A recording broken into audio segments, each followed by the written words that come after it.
Being a strong negotiator is a very valuable skill to have in real estate. It'll make you a lot of money. Buyers and sellers appreciate an agent who has these skills, okay? So you want to start developing them. It's incredible when you really break it down how often we negotiate as real estate agents, okay?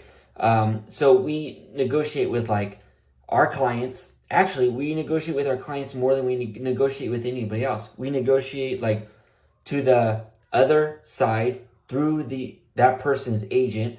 We're negotiating just when the closing is. Like it never stops. Like all day long, you're negotiating. You're negotiating with leads.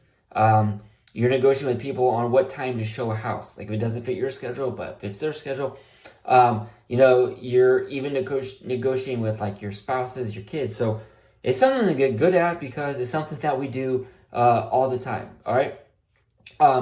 So here's the thing. Here's the thing that you got to know is that anyone can influence the outcome in favor for you or against you. So you need to make sure that you understand that like there's other people that can potentially be involved that you're not even aware of. Okay. So like when you're talking to the listing agent and you're representing the buyer and you're sending that listing agent like emails and text messages and stuff like that, keep in mind that a lot of what you're saying can go right to that seller, like as in like a screenshot, a forwarded email, stuff like that. So I want to make this like well known, guys, is that like don't put something in there that you don't want screenshotted because the world we live in, people do that. I personally don't like screenshots. I'm not a big fan of it. I wish people didn't do it.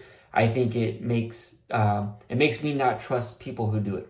Okay. I want you to also understand that like people have their own biases towards things and that influences the way they look at stuff. Okay. So it's actually a very, it's like an art, being a strong negotiator. But the biggest thing that you want to realize, I believe, is that always start from empathy, okay? So really, truly try to understand where the other person's coming from, the agent or their client alike.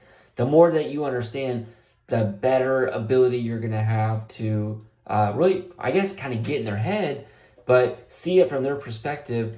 And then once people think that you understand where they're coming from, they drop their guard and they're much more likely to negotiate with you, especially the other agents. Like that's the other agents on the other side of the transaction can be the most difficult or the most helpful people, depending on how much empathy you show them.